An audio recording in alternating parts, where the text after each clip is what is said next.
So remember, in 220.82B, no heat, no air conditioning, okay? We're gonna add up everything by their nameplate and by the square footage requirements in B1. Okay, we're gonna do that. And we're gonna put our demands, then we'll go to B2. Okay, 82C, excuse me, 220.82C, right? General lighting, so we're gonna obey 220.82B1. B1 is very familiar, right? 3 volt amps a square foot. We don't have to go back in part 3. It tells us exactly what to do here, doesn't it? In B1 it says 3 volt amps a square foot. And then it says in B2, 1500 watts for each small appliance circuit. 1500 watts for the dryer circuit, for the laundry circuit, I mean. It tells us exactly what to do in B1 and B2. All right, so we did it. And then it says in B3, the nameplate rating.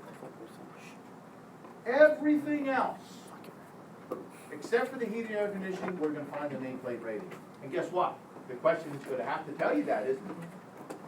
The question will tell you every piece of equipment and their nameplate rating. And then you're going to start putting them in there.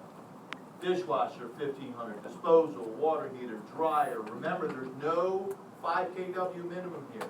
This is the nameplate rating. Oven, cooktop, range, nameplate rating. Okay? So we're going to add all these up. And it comes to 34,000. And then in 220.82B, it tells us what the demand to put on it. The first 10,000 of this 34,000 is at 100%. The remaining, which is 24,000, is at 40%. So for 220.82B, our calculated load is 19,600. Hold that. Don't do anything with that. Just sit on it for a second. And then now let's go to 220.82C. And at 220.82C, this question was very simple, wasn't it? It says there's an air conditioner and there's a heater. It didn't give us any information about a heat pump. It didn't give us any information about multiple thermostats, right? We've got an option here.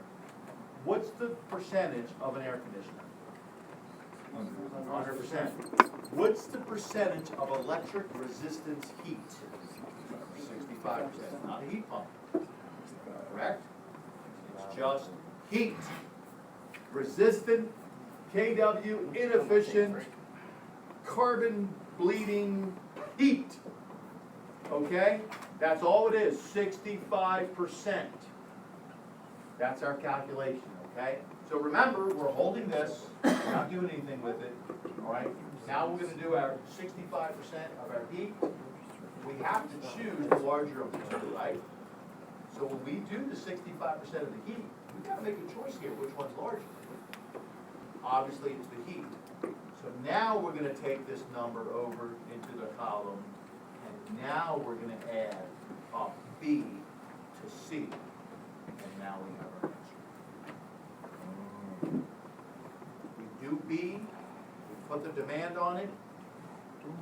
We do C, we figure out what the calculated load is for the larger of the air conditioning or heat. Then we add the two together.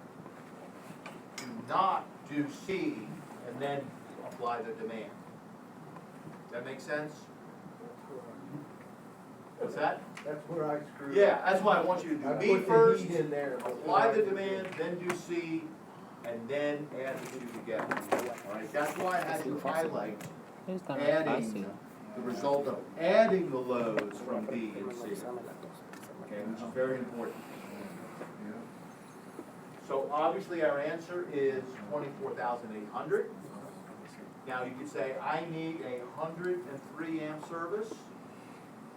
What size service is required for this 110? I really want that baseball bat now. Remember.